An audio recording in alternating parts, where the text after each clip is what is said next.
Good evening, everybody. Welcome to another edition of Inside the Pigskin. We have a loaded show tonight. We got six. That's a half a dozen if you're a math guy. And then again, I don't know, I'm not a math guy, but I can figure that out anyways.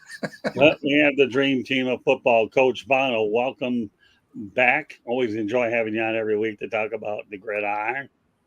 Great to be here. Thanks, Scott. Getting ready for that hurricane we got up north? Starting to rain. I hear you coming from the south. Alfar Jr., ready to talk some football? Yes, sir. How's everybody doing? All right. Good. And back is Bo. Bo knows football, as in football talk with Bo. How's it going, guys? I had to find some sort of a way to get Bo Jackson connected. Yeah, exactly. Easiest thing to do. I had to do it, my friend. All right, George Eichhorn. Good to see everybody. Last but not least, Travis Sherlock Holmes. Hey, I hope everybody's staying dry out there. Hope everybody's staying safe. I'm staying dry. I ain't going outside. It don't matter. That's usually one way to do it. But all right. Anyways, loaded show. Today's cut down day. I have a couple other interesting topics as well. So let's get right to it. LA Rams used to say it, but they're rebuilding. Sean McVay, Les Snead. I don't know. What do you think, Coach? They're definitely rebuilding. I mean, they, I've seen this. I've seen this before. I've been a part of it, two times. I mean, first time was in Jacksonville, and we didn't win the Super Bowl. Next year the Houston Texans come in the league and really bail us out. We were able to. But we sacrificed some really, really good players. You're talking about Tony Baselli and, two starting defensive linemen and Gary Walker and Seth Payne. And, it took a long time for it to recover from that. The Rams are going to see the same thing. They bought that lead. The one thing you can say for them, though, they did win the Super Bowl. But how much is that going to cost them? I'd be willing to bet any money that Les Snead and Sean McVay won't be there the next time they win a Super Bowl. Ooh, you're actually going out on a limb on one of these. I left that one to you. If you want to mention Les Snead and Sean McVay on your part, that's yours, not because I pressed it. That's for sure. No, I'm just saying, they may move on. You know what I mean? Sean, McVay is not going to be in a position where he can't win. Or where it's real, because it's so hard. I mean, he's built up his reputation. He's had numerous overtures to go into the booth, and now that he's a dad, all right. I mean, he don't need the money, like Mel says, what's it going to cost to get him off the couch? That number is really high right now for him, So, all right, Mel. It's going to be a transition year for him without question. Obviously, they got rid of some players. I think Aaron Donald, I don't think he'll end up the year there. I think they might try to do something with him. But you got Matthew Stafford there, so you still have the opportunity. I mean, that was the guy that took him over the hump. So you still have a chance, and you still have a pretty good defense. And so you got some younger people now. You got some younger players now. You got rid of some high price. You got rid of a high price guy. You got rid of a few high price individuals. At some point in time, that was going to have to happen. You just couldn't continue going on the way that they were spending. You just can't do it. Now the salary cap just won't allow you to do that. So you're going to have to sacrifice some people for the greater good of the team. Now, are they Super Bowl contenders this year? Probably not. Should they be competitive? I think so, because they have Matthew Stafford, who, a lot of you guys, think very highly of. I wasn't one of them. I think he's a great quarterback. He's put up huge numbers. But I don't think that with the things that he did with the Lions and so forth and so on. But I won't get into that. But I think they still have an opportunity to compete because of how people feel about Matthew Stafford and his talent. So I think it's going to be a transition year for him, and I think you'll see some other things happen down the road that will set them up for the future, because like Coach said, they bought that championship. They have that to show for it. I think we're gonna see what type of coach Sean McVay is. Everybody talks about he's a boy genius. Talks about how great of a coach he is. Guess what? He's going to coach this year, so we'll see see what kind of coach he is. Okay, Bo. Yeah. So I mean, to your point, Stafford is a stat monster, right? You saw him do those kinds of things in Detroit. He didn't, but it doesn't always translate to wins. And I think that's where they're going to fall apart this year. Is they're going to be competitive, but they're not going to win a lot. They'll be in games that they lose. And then the thing is they went all in on that Super Bowl, and it's only dumb if it doesn't work, right? They got a ring, they got the banner. You can't take it away. I do feel a little bit bad for Rams fans moving forward, though, because this is probably Stafford's last year. Donald will probably move on. Coaching staff will move on really in the next year or two. So this is going to be, transition year. Sure. It's probably realistically bordering on a full on rebuild with the amount of pieces they're going to have to, move and add. Well, Bo, you probably dive into this area more than most. I guess if I'm understanding what you're saying, okay, if you're into fantasy football, and I'm not, there was a time when I played it a little bit, Matthew Stafford would be a good pickup, wouldn't he? Yeah, Stafford was always a great pickup. Kirk Cousins was the same guy, right? Like whether he was in Washington or with the Vikings, it doesn't always equate to wins or the team they're on, but they were awesome ads if you played fantasy football because both those guys average 4,000 yards a year. They have a pretty solid touchdown to interception ratio. I mean, when it comes down to like fantasy sports, they do great. When they were on your team, they would throw for 4,400 yards and somehow you'd still be, a 7-win team. Okay, well, I had to throw that in there. All right, George. Well, Matthew Stafford's got to be saying to himself, what did I get into? Yeah, I got the ring, I got the championship, but I didn't expect this kind of problem. And heck, I know Kelly, his wife, has put comments out there already on social media. She's always done that, even in Detroit here when she wants to say her piece. But yeah, I just, how the mighty have fallen. I think of that it's just incredulous. It's you won the Super Bowl last year with all the problems they had. They fell apart. This year maybe looks a little bit better, but I agree with you guys. I don't think they're going to be contenders for the crown.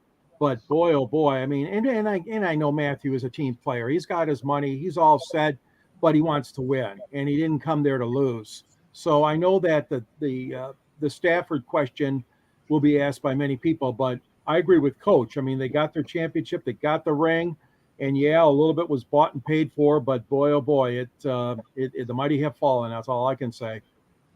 All right, last word, Travis Holmes. It's the same story we see from a lot of NFL teams that have that short-term mentality. You have to burn while the iron's hot. You have to spend what you have to spend and be uber aggressive to win that championship. When we see it all over the place, whether that be to Coach Bono's point, Jacksonville in what the 2014, 2015 season, you have like 99. Oh, well, the 99 season also. Yeah. I guess, yeah, so we've had it a few times. You have the Rams, of course. And you have the Bucks, even when you have Brady. That means you're spending to the cap to make sure you just get all the players you can get on that defense and on that O-line. Well, the Rams made that mistake, and kind of Philadelphia is kind of doing that same thing right now, if you want to call a spade a spade. But if you get the championship, it doesn't matter. Everybody's kind of spinning in that uber aggressive way, and cool if you win the championship, but it's not going to give you that Bill Belichick 20-year reign. It's not going to give you that Mike Tomlin, reign of having a 500 team or better religiously and consistently. Your bad years will be bad. And especially with the Rams having the injuries that they had last season, you already have these aging guys. And with the bloated contracts, that's a recipe. It's a high risk, high reward recipe. But if you don't have the best team, you have to make those moves. You have to make those high risk moves because you're competing with the team that has a 1-in-1 anomaly in Pat Mahomes. Like, that is the bar. Like you're trying to build something that's already a one-off to beat a guy who's a one-off. Well, good luck. So we haven't seen, we haven't seen McVay coach up a 500 team, coach up a just an average team. Like we can say we've seen that from those other top 5 coaches, right? Those Mike Tomlins, those Bill Belichick's, things, coaches of that stature. I mean, heck, even Shanahan, those types of coaches, when they don't have the best team out there. We haven't seen that from McVay. And the first time we got to have that conversation, we were having conversations about him potentially retiring, and he's not even been coaching that long. Like he has 1 to 2 years of figuring out whether or not he can do this. Like, does he have it in him? And we're gonna find out this year. But it looks to be eerily, it mirrors a rebuild. Call it what you want to call it. It looks like a rebuild. It smells like a rebuild. It smells like what's happening in Tampa Bay. So we'll see how it looks on the field. Maybe they can squeeze out a 500 record, and everybody will be singing the boy genius's praises. Yeah, the only thing I'll add to this is, for sure, Stafford got the ring, but this was a win-win trade all the way along, right? Lions got draft capital. Jared Goff hasn't embarrassed himself. So when you talk about trades that are win-win, I do believe in my mind this is a big example of that. So let's transition over to Stafford's old team. And I love stories like this. I really, really do. And that's why I incorporated this one in it. Detroit Lions Foundation and the American Heart Association host CPR training for the Detroit Public Schools Community District. I mean, who would not want to see anybody hosting a CPR training for anybody? This to me is something that when I see topics like this, I always feel the need to put them out there. Coach, you're a part of the Lions CPR training. Good luck. I hope successful. Yeah, absolutely. Absolutely. Great cause. Great for them to be involved, helping out. I applaud it. Mel? What was that, Scott? I'm sorry. That's okay. I'll go over it again. Detroit Lions Foundation. Have a lightning storm going overhead. I think Charlie Sanders had started something with the foundation when he was there. And I can't remember the reason why, but I know he was real big with it was a give a heart or have a heart or something like that before he passed away. And he was really involved with that. So, I mean, obviously that's something that, right now it's that, since we had the incident last year with DeMar Hamlin and you see what's going on with LeBron James' son, I mean, the more people that are that can recognize these types of symptoms or recognize what's going on and be able to act quickly, the better off it's going to be for that individual who's in distress. So these type of educational programs are great for everybody, particularly, if you're one of the people who's in distress and needs some help. So, I think it's great that the Lions are doing something like this. I don't know if it's, continuing on what Charlie Sanders used to do, but whatever it is, I think it's a good thing. Paul? Yeah, no, I mean, it's awesome. Plus, having a skill like that is something everybody should have. I mean, you never know when you're going to encounter a situation, and you never know if you're going to be the only one there. So it's something that everyone should have a basic understanding of. So this is a great move on their part for sure. George? Yeah, that story made big news here in Detroit. Obviously, the Lions are stepping forward, and I appreciate that. Every Tuesday, they do stuff in the community. I think a lot of NFL teams do that. And the Lions are right at the forefront. Every Tuesday, there's usually a story on one of the local news stations about how the players and coaches are in the community. And I give the Lions a lot of credit. For years, they had a wonderful man named Tim Pendell. And Tim Pendell was in charge of alumni relations. And he did a fantastic job. But Tim retired. And they have another a lady in there now running community and alumni relations. So I'm happy that they're doing that. Our community here certainly needs it. So it's a win-win for the kids and obviously for the Lions being involved in their community. Well, I can tell you this, they've taken away the alumni box, the box that they used to have for the alumni in Detroit and the 100 tickets that they used to give. I did not know that, Mel. Yeah, they did. Yeah. Wow. They sold the box. The guys didn't even know about it. they said, hey, because of the demand for tickets, they just went ahead and sold the box to somebody who wanted it, and they're not giving them the 100 tickets they used to give them per game. So a lot of the alumni up there are not very happy right now. Well, Okay. thanks for adding that, Mel. Okay, Travis.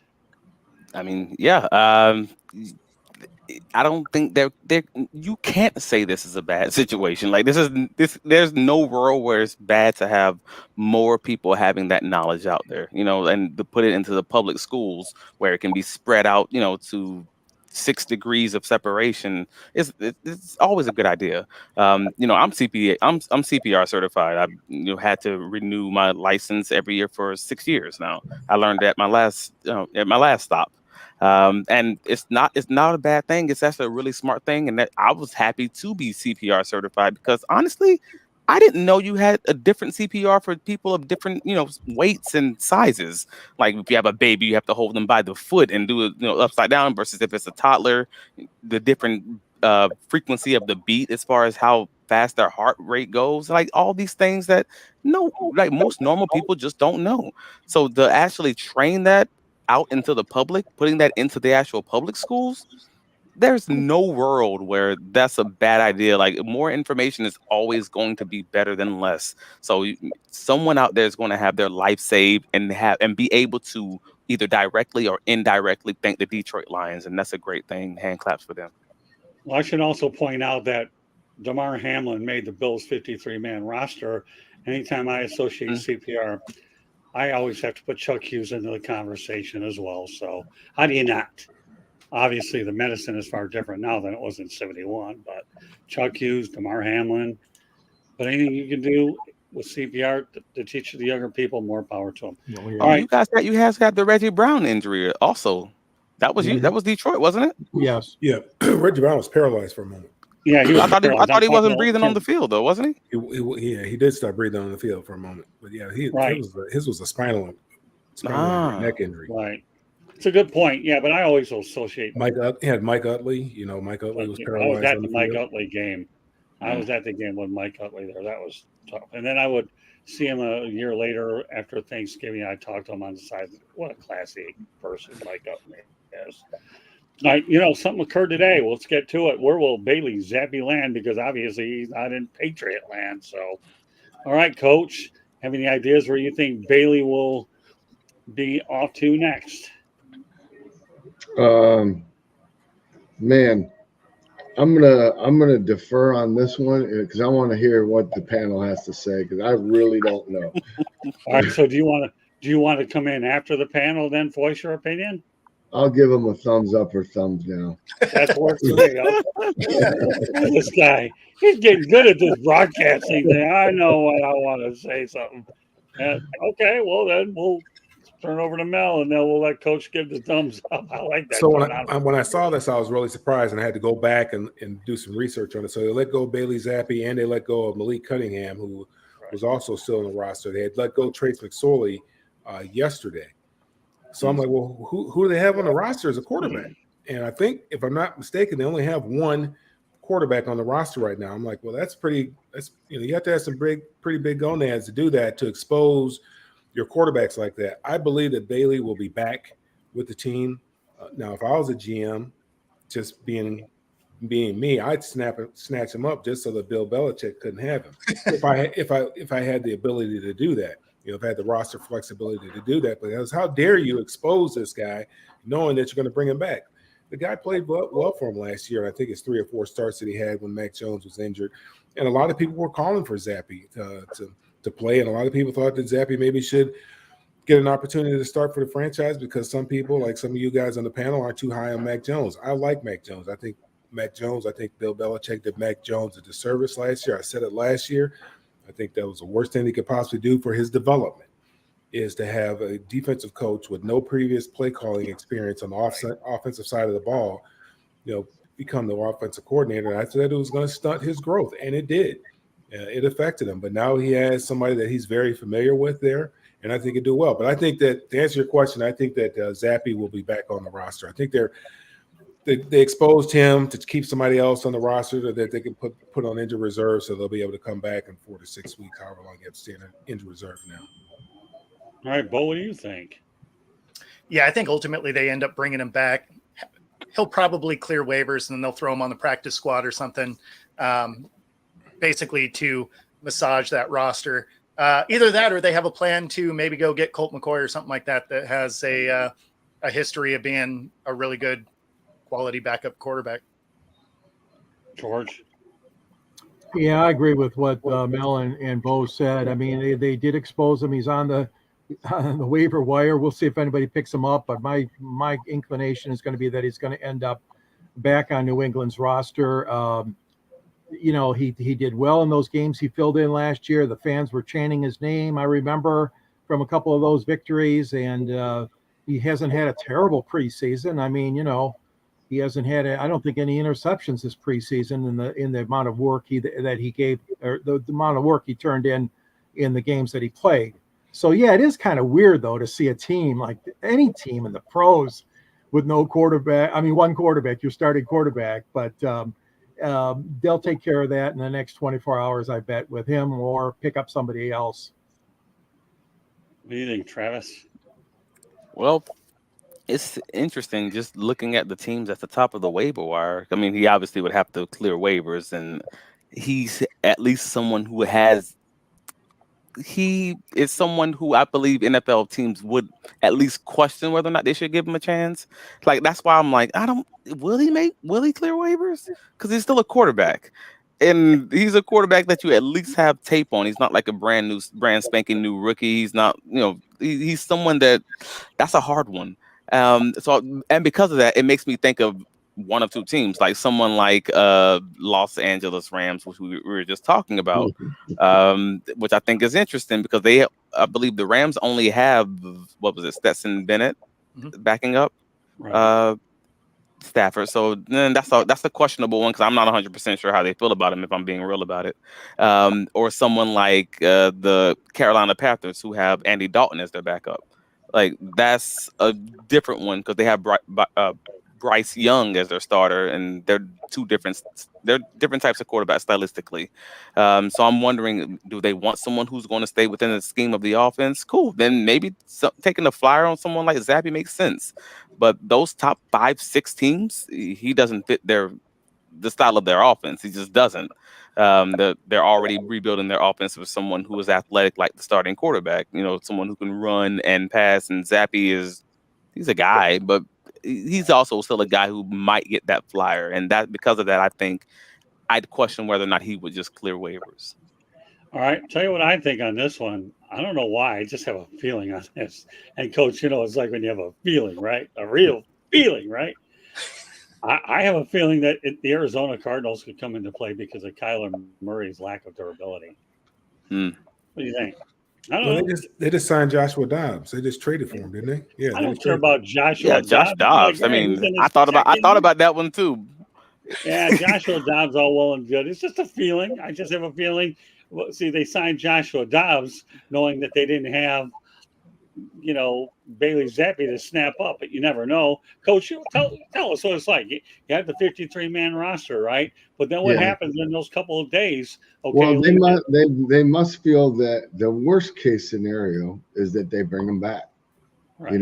Or somebody is released from another team that maybe they like better, So, who's going to be the backup in Dallas? Cooper Rush could be out on the street, and that kid, he's put in some tremendous performances for a guy that's a backup in critical parts of the situation of the season. Primetime games when they had to win. I mean, well, I guess TBD, and you know what we'll do? We'll revisit this topic next Tuesday night to see where the Zappy world turns. How does that sound? Yeah. I think they have a plan. They have. I do. I mean, all of our opinions are good. I just want to see where we wind up. What do we really mainly have? Him going back to the Patriots, me with the thought of going to the Cardinals, So, yeah, I think it's a topic we can bring back next week. What's that? Like Bo said, practice squad. If they could hide them there. Why they put them on? I don't know why they put them on the practice squad. They need a backup quarterback. You can't have a backup quarterback on the practice squad. They got to have somebody back him up. Well, Well, that's kind of what that's when we talked about this before the I'm show. saying As if they far get somebody else better. Oh, got you. All right, then well, yeah, it's a practice squad option. You know what they say. You got to dance with the girl that you brought. You know. And they surely You know what brought. they say about grass being green on the other side of the fence. Yeah. Well, Coach, you're dancing around the topic. Now I'm going to bring it up now that you did this to me. All right. So the San Francisco 49ers trade Trey Lance to the Dallas Cowboys for a 4th-round pick. They keep Sam Darnold as number 2. All right, Coach. What do you think of this move? Do you think the 49ers gave up on Lance too quickly? Although from what I hear, he requested that. No, I think this is a win for everybody. You know, I think that, you know, it's a win for the 49ers because they found Brock Purdy, right? I mean, Right. and you know, you can't make it up. I mean, he's another guy. He had his opportunity, and man, he did great. You know, so they're saying we're going to stick with him, and it's not so much that they don't like Trey Lance. It's just, I mean, Trey Lance now almost. It's not like they made a mistake in drafting him. They lucked out. They got this, you know, lightning bolt of you know, sunshine that just struck down on them, and they found this Brock Purdy kid. So they have an asset they get rid of, and they make their team stronger. I think it's and for Trey, he gets a fresh start with the new team because I think the kid's got a chance to be good. I think he's, you know, it isn't like, I guess the point I'm making is it's not like Trey Lance is a bust, you know. Right. I think Hasn't played enough to know. Yeah, exactly. That's right. You can't know that yet on him. I think he's got, and for him to have a fresh opportunity somewhere else, that's great. Mel? Yeah, I totally agree with Coach. You know, you can't say, you know, definitely can't say he's a bust because he hasn't had an opportunity to play. We really don't know what Trey Lance is. He hasn't taken that many snaps since high school. So it'll be interesting to see what happens. You know, everybody wins but the kid. You know, Trey is in a very difficult situation. He's going to have to really do some soul searching. You know, his confidence might be rocked a little bit. He might be a little down on himself right now. You know, I don't know what Jerry Jones' purpose was for trading for him. I think they could have got him. He would have been on the street, but maybe they would have had to go through the waiver process as far as being able to claim him. But like Coach said, I mean, they got lightning in the bottle with Brock Purdy. You never expect that to happen. Kind of happened with New England when they had Drew Bledsoe. All of a sudden, this guy from Michigan steps out there, and, you know, the rest is history. It's 6th rounder, number 199, pick number 199, and the rest is history. Trey got hurt, and unfortunately, injuries can be a part of the game. And, you know, when you get hurt, you give somebody else an opportunity, and this guy took advantage of that opportunity. He took off and ran with it. I've watched the guy play in college for a number of years. I've always thought he was a very capable quarterback, and it didn't surprise me the things that he did once he got to the NFL, especially in that system. It's an unfortunate situation, again, like I say, for Trey, but, you know, the thing that's unfortunate is once you get cut, it gets easier for you to get cut. You know, once you know, and generally it takes a long time for people to admit a mistake. General managers, coaches, when you know, have that much draft capital in somebody and give up 4 players for them, you give up 3 firsts and a third. You're usually gonna do everything in your power to find out, to give this guy every opportunity to prove that you were right, that he can't play. And, you know, I was listening to Bill Polian one time, and they asked him, have you ever drafted somebody? And, you know, when you got him there, he just couldn't play. And they said, yeah, man, we took this offensive lineman in the 1st round. Within 3 days, I knew he couldn't play. After 3 practices, I knew he couldn't play in this league. He said, hey, sometimes it just happens. You know, the word on the street is when Trey got there, he wasn't as athletic as they thought he was. What does that mean? I don't know. So it's, you know, it's an opportunity for him to sit behind Dak and you know, lick his wounds, and hopefully, you know, he'll you know, get another opportunity somewhere else. I'm not sure if it's going to be in Dallas, but hopefully he gets an opportunity somewhere else. Okay, Bo, I want you to read this comment first and then provide your opinion. All right. If you pick Sam Darnold over a guy you traded up for to give up so much capital, you got a fourth back. Maybe Lance isn't the same player. You picked him third overall. Yeah. So, I mean, that's the thing, right? Is he hasn't played a ton. He's been hurt. I mean, he basically, he's played 4 games since he got in. I mean, just to give you some perspective, Geno Smith had more snaps last season than Lance has since middle school. So it's not like he's had a ton of starts. So liquid death, I like it. So yeah, no, I mean, it's who knows what Lance is like. We haven't seen him play enough. You have no idea. So for them to move off of him, like Mel said, it's a win for the front office because they didn't double down on a bad decision. Not to say that they shouldn't have picked him, but with everything the way that it went, him being hurt, them finding lightning in a bottle with Purdy. They go and grab Darnold, who allows them to keep, some systematic consistency if Purdy does go down because they play a similar style ball. You're not requiring your offensive line to now change everything about how they block and how they open holes because now you have a really athletic guy. So for them to move on from him made a ton of sense. Obviously they want that back. They would have rather not have given away 3 firsts and a fourth 3 firsts and a third, right? And then they get a fourth back. So, I mean, obviously you don't want to make that trade. That never looks awesome. But I credit the front office a ton on being, hey, you know what? We messed up. Let's move on and not double down on something that hasn't worked. George? Well, if I'm Jerry Jones, I needed an insurance policy. We all know how often Dak Prescott has got hurt, guys. So they went out, they were aggressive, and I'm glad they did that. I think Jones, made the right move. I mean, I agree with everybody. He doesn't have the stats yet to back him up, but like Mel said, he's got good talent. He's a good signal caller, and I've got confidence. I think it's a good move for the Cowboys, and it's a good move for like you said, the 49ers. They're obviously moving on as well they should with who they have and with Brock Purdy. But I'm telling you, Trey Lance, they needed a very dependable person, they felt, in backing up Prescott. So to respond to that, I mean, if you're worried about Dak getting hurt, I don't know if bringing in a guy that's only been able to manage 4 starts since he was drafted is the right answer. I mean, it's no different. That's a San Francisco route normally because that's what they do. Their running backs, they have like 4 injury-prone running backs, and as long as all of them just last at least 3 games, then we'll be able to make it through, a season with these 5 different backs. Well, that's why I think Cooper Rush doesn't leave the team. I think they still need him. Yeah, I don't think Cooper Rush is leaving. I mean, he's not ready to back up right now. I mean, he can be out Sam Darnold. I mean, I think they're going to put him on the practice squad, or maybe he'll be the emergency quarterback. But I don't think he's ready to be a backup right now. And then he's got to get his head together. He's got to learn a new offense. He's coming from I know it's West Coast system, but it's it's Mike McCarthy's offense. So he's just going to be sitting there. That's all he's going to be doing. He's just going to be sitting there learning, running the scout team.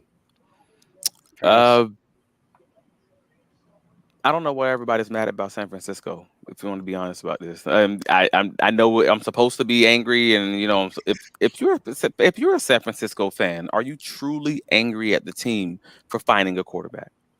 I mean, at the root of all of this, like let's strip away everything else. Let's not talk about the draft capital. Let's not talk about the team makeup. What was the goal when they made the trade? It was the goal of finding a quarterback of the future. They gave up Tyreek Hill. They gave up Bradley Chubb. They gave up Jalen Waddle, basically, because that's what those picks turned into, those 3 first-rounders. And that's a lot to give up. Don't get me wrong. That is a tremendous amount to give up. However, what was the goal? What was the goal they set out to do? To get a quarterback. They got the quarterback, which is the hardest position to build for a team who is religiously good at building the rest of the team, other than the quarterback. They found a way. When you strip everything else away, they gave up 3 first-round picks to get a quarterback, and they got a quarterback. Cool. Like at the end of the day, that's a good job. They achieve your goal, and everything else is just us talking about it because it's off season and we have to. Like John Lynch probably would want to take that trade back because it's not a great trade. but you do what you have to do. You throw everything against the wall. You make some high-risk decisions because at the end of the day, the goal is to find the quarterback because you can't win without them, and they did that. So- Amen. All right, before I say anything Jimmy else, Garoppolo got him to a Super Bowl, Yeah. didn't he? Well, and they've been to 3 out of the last 4 championship games. So they've been able to do it without their guy anyway. And, so, I think they want their picks back, but I think San Francisco, Kyle Shanahan is very arrogant, and he's for whatever reason he's never satisfied. And Is that a bad thing or a good thing? I think that this is gonna bite him in the rear end because I think he's got some bad karma out there. Mm. all right, So- you know what? Before I comment on this, I'll let everybody know that Inside the Pigskin being broadcast around the world. I mean, how do you lose that one Super Bowl? The Atlanta Falcons. How do you lose that? Really? missing your target by 5+ yards down the field is, it shouldn't have been that close anyway. But Jimmy Garoppolo wasn't the reason why they lost. It was a play call. Matt Ryan wasn't the reason why they lost that game. It was the play calling. It was terrible. Run the ball, shorten the game. He's out there trying to show everybody how smart he is. Oh, look what I can design. Oh, look at this play. Look at that play. All right, before I comment, 3 and out, and just give the ball, keep giving the ball back to Brady. all right, before I comment on the matter, I just want to make one thing out there known. Just, Inside the Pigskin being broadcast around the world, the audio version of Inside the Pigskin can be heard on iHeartRadio, Apple, Spotify, Google. Wherever you get your podcast, please hit the red subscribe button on South Florida, on YouTube, South Florida Tribune. We're striving for 1,000 subscribers, over the 900 mark, by the way. Please also comment, like, and share the broadcast. We're trying to get there. So also want to be a guest? Well, chat room's one way to do it, or send your topic ideas at southfloridatribune@gmail.com. Want to advertise cost efficiently, call me, myself, and I, okay, at 954-304-4941. We broadcast live on Facebook, LinkedIn, Twitter, and YouTube. Our website is www.southfloridatribune.com.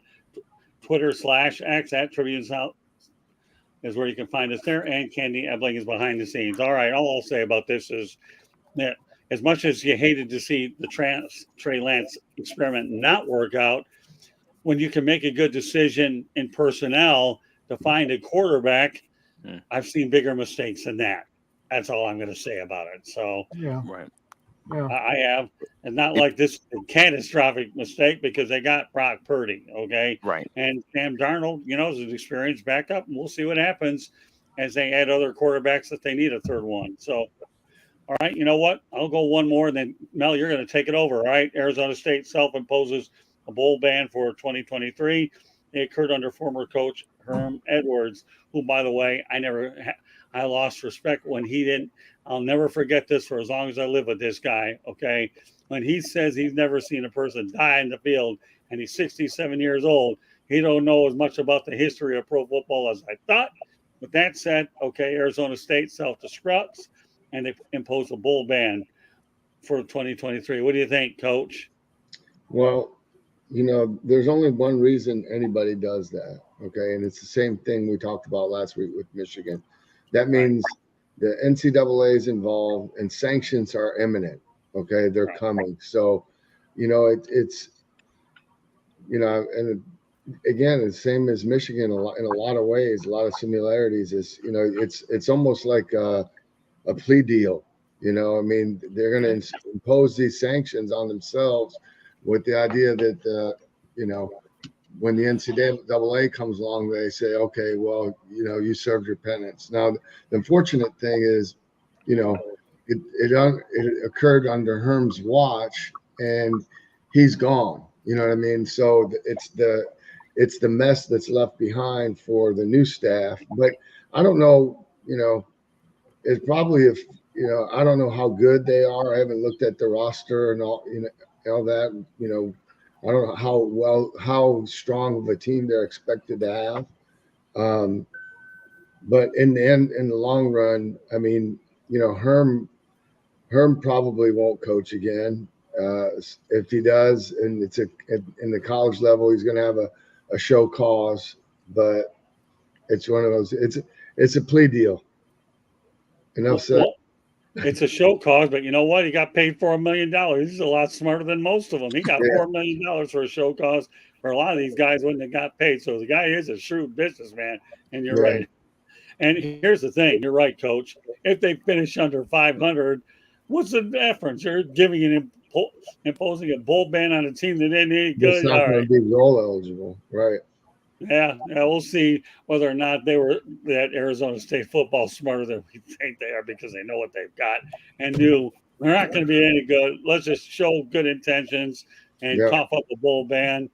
So, all right, I said my piece. So I'm going to turn it over to Mel with this topic. 3 more to go, people, and then Mel's going to take it from there. Yeah, I'm like, Coach, it's a NOLO plea. You know, hey, we're not admitting any guilt, but hey, we're going to go ahead and sanction ourselves for the things that happened with the previous regime. And the thing that's bad about it is these new guys, some of the new guys that are in there had nothing to do with, that are going to have to suffer this ban, this bowl ban. They had nothing to do with, well, we know the coaching staff did, but some of the players had nothing to do with, with this, with what happened with the previous regime, and they're going to have they're going to miss out on an opportunity to play in a bowl game. That's if they're bowl eligible. So I mean, it's probably a good thing that they probably went ahead and did it this year, because I don't know who the head coach is over there, and I don't know. I haven't looked at their roster, like Coach said, and I don't know how good they're going to be. They probably weren't going to be bowl eligible anyway this year anyway. So I mean, really, this is, like I said, they just plead NOLO and they say, hey, we'll just go ahead and take the bowl ban this year. We know we're not going to be good, but we're going to be better next year. Okay, Bo, what do you think about a bowl ban? I have to use the BO tonight. It's working so nice. Yeah, so I mean, it's exactly that, right? Like, it's that preemptive strike of what you know is coming, and I don't think they were going to be bowl eligible anyway. They're not going to be an amazing team. So I mean, if you do it in a year where there's transition and you're already not going to be good, better than if you had a team that was potentially going to fight for something. So I mean, it's a smart move. It's gamesmanship. Who knows what the NCAA will actually come down with, though. George? Yeah, I was reading up on this a little bit, and what they were afraid of is they did not want to get slapped like Tennessee was slapped with $8 million on Tennessee, the NCAA, and multiple recruiting penalties, including a loss of 28 scholarships at Tennessee. So Arizona State took a really hard look at this and says, no, we can't do that. We can't afford it. Now, they still might get it from the NCAA, but they took the proactive strike and say we're not going to be not going to play in a bowl game this next postseason. And you guys are right. I mean, they're not going to be eligible if they're under 500. Rarely do they have to pick a team under 500. Sometimes they do because there's so many bowl games. But yeah, they're trying to avoid the big sentence that came down on Tennessee and trying to give the first-year coach Kenny Dillingham some breathing room. Okay. Travis? This is a fun one, but I think both what Mel stated and what George stated is kind of where I'm leaning on that one. They weren't going to be bowl eligible. They were a terrible team, last year already. So we already kind of know that. So saying that's like your child saying, "All right, cool, I'll eat my spaghetti for dinner." Like, forget the broccoli. I'll eat my spaghetti for dinner. Like, you were going to do that anyways. Like, that's not a punishment. Like, that's what was going to happen. And to Georgia's point, yeah, I don't think Arizona State had the same money as Tennessee. They don't have the same booster program. They don't have the same makeup as far as that's concerned. I mean, obviously a smaller conference even to get that kind of money for that fine. So why not say I'm punishing myself before knowing what this team looks like? And more importantly, they did this a few days before the season started. So they know what the team looks like. This is not like it's an ambiguous, like, I don't know what's going to happen. No, you've seen them practice for weeks. You know exactly what they look like. And they're probably not going to be very good. So you know what? We're just going to ban ourselves. Like, come on, man. More importantly, they treated those kids in bad faith. Think about it from that perspective. Those kids are stuck now for this season on a team that they had no knowledge was going to have a bowl ban that their school self-imposed at the last second, a week before the season starts. That is the wildest part of this, because they did it when those kids were blindsided, and that sucks. I mean, they kind of knew they weren't going to be bowl eligible. Well, bowl eligible is one thing to say. I have no option. You know what I mean? Those kids signed on to a team without knowledge that they were even going to be like bowl bands generally aren't in the conversation these days. Like again, even Tennessee didn't get one, right? There's just money. They're trying not to do that because that messes with the money, that messes with the TV money. I fully understand. I fully get that. So to self-impose it for people who had no knowledge of that, that's kind of screwed up. Yeah, I mean, I think some of the people that might affect, though, they can hit the transfer portal, like if they think they have a better shot somewhere. A week before the season starts, though, they're stuck for this year. You'd be surprised, man. Like some of those hit it more than once. So I mean, it's anything's possible. Like if you wanted to try and get somewhere, I mean, you'd have to be a stud, though. Right, a stud at Arizona State. Yeah. They probably have one. All right, cool. So you're talking to that one. I got you. All right. Well, you know what? Several great points across the board. Mel, what do you got? This is not my topic, but so Sudfeld tore his ACL. That's what they're saying. And they're going to go with Bridgewater as the backup. That made that an easy decision. Yep. I don't think Bridgewater would have. I mean, we know how you feel about Bridgewater. Oh, right. Man. So I know a lot of you guys have heard about Matthew Stafford's wife and what she said on her podcast. I'm not going to get into, should she be discussing pillow talk on her podcast or anything like that. I don't whether it's appropriate or not. But my question is, and Coach Bono, you've been in locker rooms where you had veterans, you got rookies, and so forth.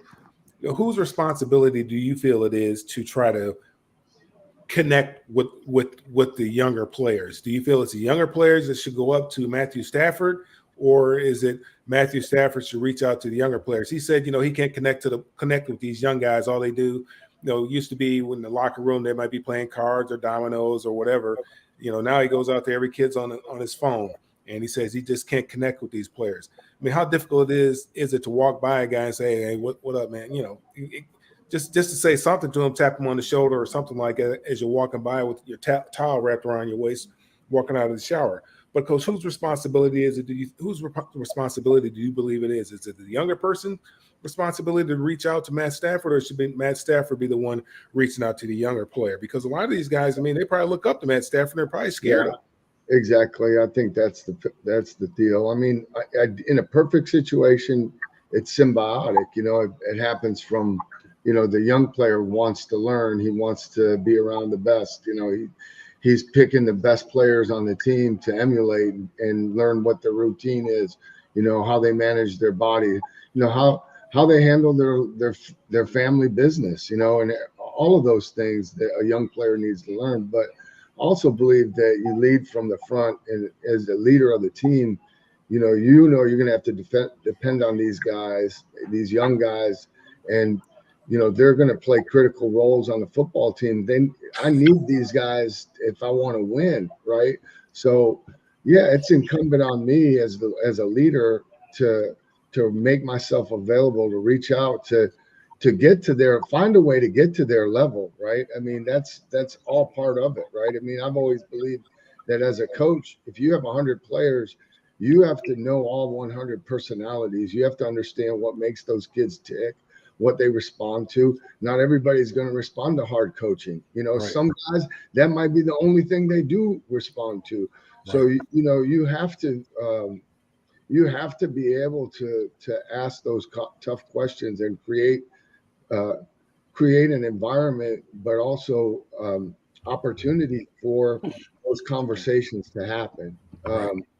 And again, that's where the head coach and the coaching staff comes involved. So it's you can't really put it on one person.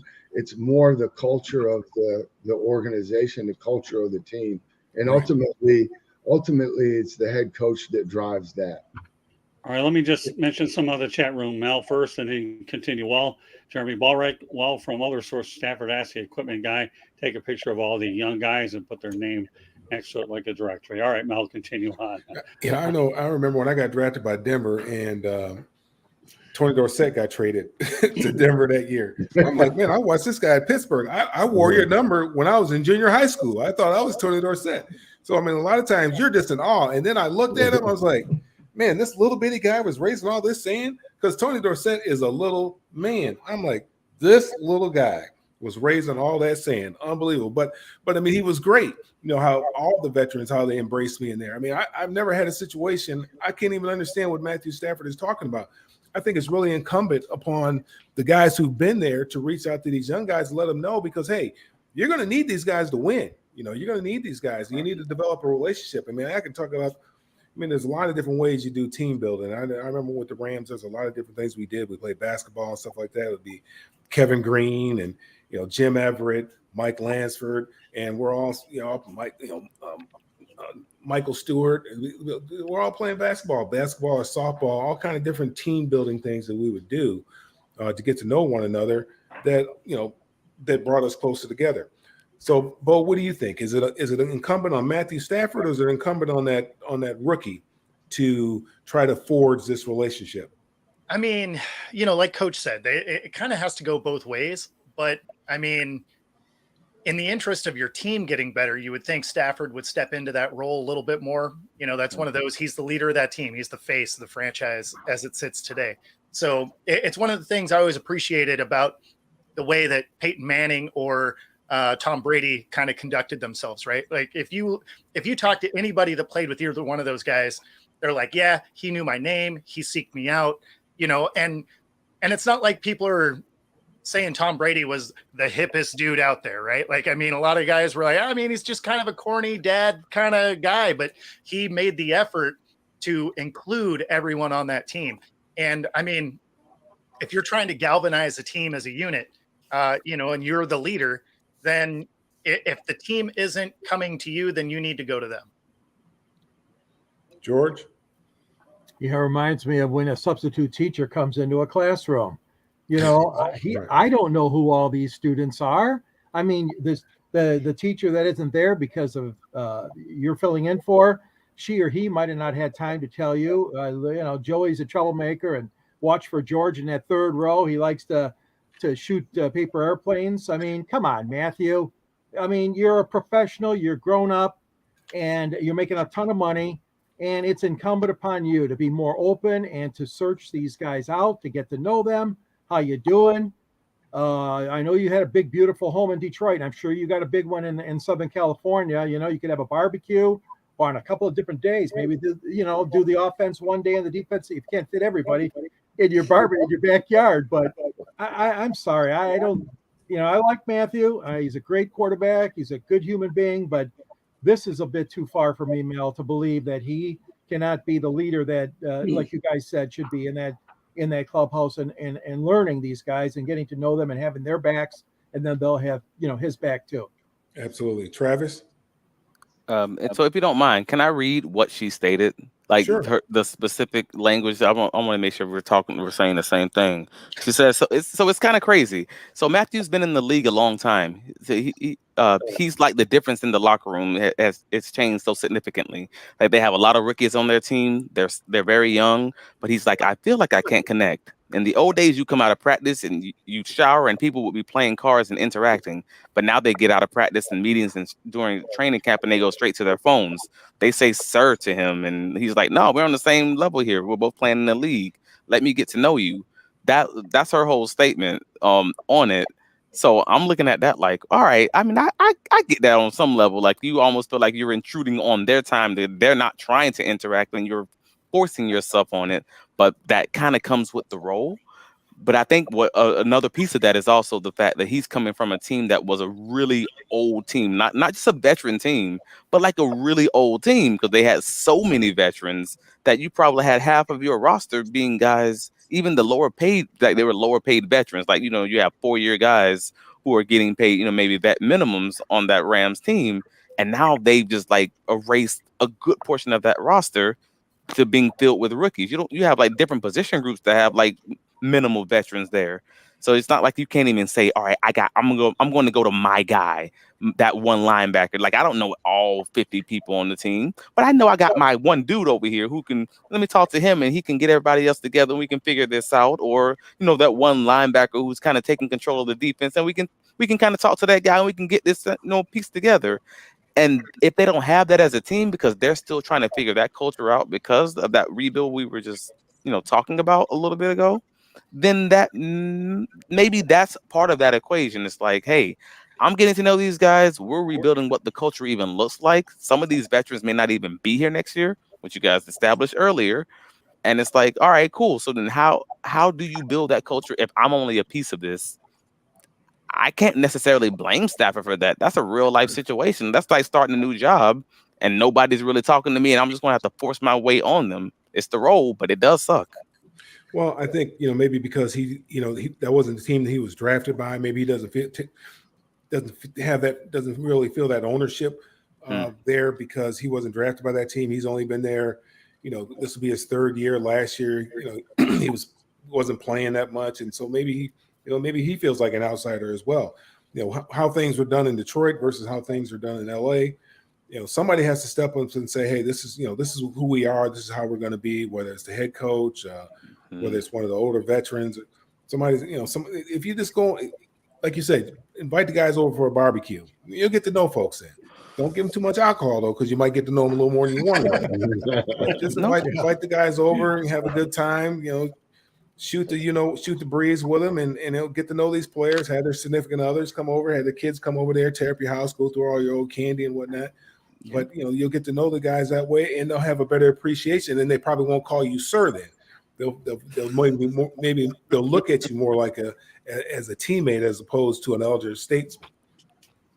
I wonder if he also, because he's alluded to hanging him up, I wonder if he has a little less ambition to get to know everybody, because in the back of his mind, he might just be done after this season anyway. Could be. Well, remember one thing, I think the Rams wanted him to take a pay cut. Matthew Stafford said, I'm not taking a pay cut, just so you know. So if that doesn't tell you where his mindset is at, that's one thing. Hey, I don't blame that man. I wouldn't take a pay cut either. If my boss came to me tomorrow and told me to take a pay cut, you know what I'm gonna be telling him? All right, I'm applying elsewhere, but I'm keeping my money, and I don't blame anybody for not. I understand that. Take a pay cut. They gave him that money. He should collect every darn nickel of it, for crying out loud. All he did was lead you to a Super Bowl. So, Mel, anything else you want to add? Yeah. So one last thing, and I'm sure we'll probably talk about it next week. But anyway, I just bring it up because the hype train is wide open, and it's really been hyped up since the end of the college football season last year.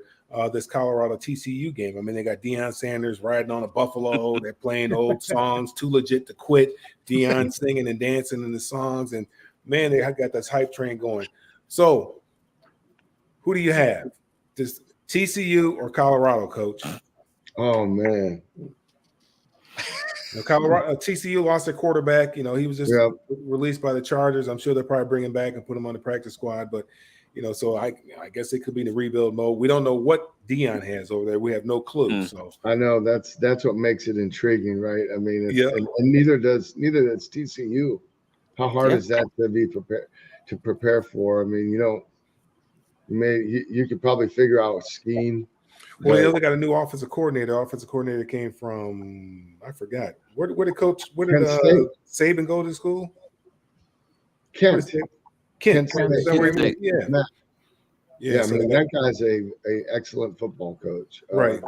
I'm gonna take the Buffaloes. Oh. I'm actually going to go the same way. I don't know that Colorado wins a lot of games this year, but they are going to be so hyped for game one. I think just sheer excitement alone ends up getting them a win in this game. And then, they ultimately probably come back down to earth. I don't think they're going to be what everybody thinks or, keeps acting like they're going to be. But I think they can steal a win week one. And of course, because it's a TCU team that you don't know what they have under center. Right. George? Well, I'm going to take TCU. They gave fits to Michigan, as you guys remember, in the semifinals last year, and then laid a huge egg in the championship game. But there are a lot of new faces for Dion, and there's a lot of new obviously playbook and new scheme plays and all that. What I'm trying to say, I don't think I'm going to go with TCU in this one. Travis? I'm not letting y'all set me up for the okie doke. Nope. I'm going with TCU. I don't believe that Colorado will be the team that we want them to be this year. Just like I didn't believe Jackson State will be anything that first season. I will give him the grace to have that time to build this up, and I'm not going to set these insane first week expectations. While it sounds great for the media, I don't believe it in real life. Scott, are you keeping track of who everybody's picking? Well, actually, I'm kind of listening to what everybody's No, we got to write them down because we have to post the standings. Who do you pick, Scott? You know what? Well, here, let's get it. We got Coach. Who you picking? He's got Colorado. I said Colorado. You got Colorado. Okay, I'll do it now. Bo's got Colorado. Huh? Bo's got Colorado. Yep. You got Mel too? Mel has Colorado? I got Colorado. Bo's got Colorado. George has TCU, and Travis has TCU. Yep. All right, so Mel, Coach, and Bo, Colorado. Yep. I will only take Colorado against the spread because the spread's like 20 and a half. No way. All right, so George, nice try. That's for Sherlock Holmes. The spread is 20 and a half. 20.5. George, you have TCU, right? And Travis has TCU, right? I got TCU. All right, well, you know what? I'm going Colorado. Well, I can tell you this. Whether they play good or not, they do have a sunglass deal. So all of his players are going to look good when they come out. They're all going to have on some shades because they have a sunglass deal. So they'll look good getting off the bus. Well, again, 4-2, and we will bring up this topic again next week. One topic down and a few more to go. That was good. I like Coach showing me to be accountable, keeping stats here. Look at this guy. There's nobody hope for broadcasting with Coach Bono. This guy, I'll tell you what, one of these days I'm going to have fun. I'm going to have him host a show. How do you like that, Coach? Do you want to do it? Yes, let's do it. Well, I got a smile and a chuckle on him. Look at this guy. I'm keeping receipts. You're right there, Jeremy. All right. Anything else, Mel? No, back to you, Scott. All right. Well, you know what? I owe Ballreich this. Okay. Now he says Colorado. So you know what? I'll just ask the question and not post it. Did anyone watch the Giants game Saturday? And he has a question. And that question is what, Jeremy? Giants wide receiver Jalen Hyatt. He looked like he could be a genetic experience between Pat Mahomes and Kermit the Frog. Where are you getting this stuff at? I didn't know that Bozo and Oopsie the Clown was asking this question. But all right, Jeremy, don't take it personal. I don't know. We'll leave it at. Anybody watch that Giants game? Who the Giants play? The Jets. Exactly. I think they played the Jets. Yeah, you know what? I missed it. I wanted to see Aaron Rodgers play for his 1 or 2 series, but I actually missed it. So yeah, I watched parts of it. Yeah, all right. Well, hey Jeremy, next time you ask a question like this, come a little bit more full disclosure here with the question, and we'll assume that we all watch it just to give you a viable response. All right. So that's all right. Good stuff. I hope they bring Adrian Martinez back. I like Adrian Martinez. I thought he gave him a nice little spark. Yeah. The Lions. But you know what? It's all in good faith, Jeremy Ballreich. But our show is about to come to an end. Anybody have any closing thoughts here? No, sir. I mean, it's the saddest Tuesday in the NFL year. Well, not for 1,100 players out there that's trying to find a new job. My brother were talking about that, man. At UPS or whatever they're going to be doing. A lot of dreams were busted. Hey, look here, I've been on that wire, so I know how that feels. That's a tough pill. You got to swallow hard, man. That's a tough big pill to swallow, but it is what it is, man. Life goes on. You know what it does mean, though? Oh, go ahead. No, that's okay, Bo. Oh, I was just going to say, it does mean that we got some talent going to go hit the XFL, USFL, right? Yeah, so maybe the guys have that. Yeah, I mean, if you want to continue playing, at that age, you'll play for free, pretty much. Heck, I did almost. So I saw Jeremy's saying now Hyatt had his helmet off when the cameras caught him. All right. Anybody want to comment since I don't understand. Hyatt. Yeah, What are I'm you not talking sure about? what he's going for there. Who's yeah, hell? I Who's saw Hyatt? what happened there. So anybody want to answer it or not? Well, what happened? I don't know what happened. Again, if none of us watched the game, Yeah, well, that provides no context at all. all right, Uh, so there you go, Jeremy. What does provide context, though, will be how can everybody get a hold of you? But before I do that, I just want to mention one more time, in case you missed it, that Inside the Pigskin is being broadcast around the world. The audio version of the show can be heard on iHeartRadio, Apple, Spotify, Google. Wherever you get your podcast, please hit the red subscribe button on YouTube, South Florida Tribune. We're striving for 1,000 subscribers. Please also comment, like, and share the broadcast. Want to be a guest? Chat room's one way to do it, or send your topic ideas, South Florida Tribune at gmail.com. If you want to advertise cost efficiently, call me at 954-304-4941. We broadcast live on Facebook, LinkedIn, Twitter, and YouTube. Website, www.southfloridatribune.com. Twitter at Tribune South. Candy Hemling is behind the scenes. And, of course, Jeremy Ballreich says 880 players hit the waiver wire. There you go. Well, to be continued. All right, everybody. All right, Coach Bono, you usually have the briefest one, so how can everybody get hold of you? Well, you can get hold of me on LinkedIn. You can see me right here on most Tuesday nights. Other than that, out on the water, on the dock fishing, the gun range, or on Friday nights at your local high school football game. Atta boy, love it. I love it. All right, Mel. Coach, you just go to football games on Friday night? Doesn't matter. Yeah, I try to find whoever a good matchup. I'll drive. I'm not going to drive real far, but I just I just enjoy watching high school. Hey, look here. I understand it. Football and track, man. Those are a couple of things that I absolutely love. I'll go watch folks do that. But anyway, you can find me on all social media at Melfar Jr., Facebook, LinkedIn, Twitter, Instagram, or excuse me, not Twitter, X, Instagram, and Threads. And follow what we have going on for the youth here and in Michigan at melfar.org. Threads. I still have to kind of get used to this one, although I haven't gotten on that one yet. All right, Bo, do you know anything about Threads? I know you're not really missing much. It's not something that is used a ton yet. It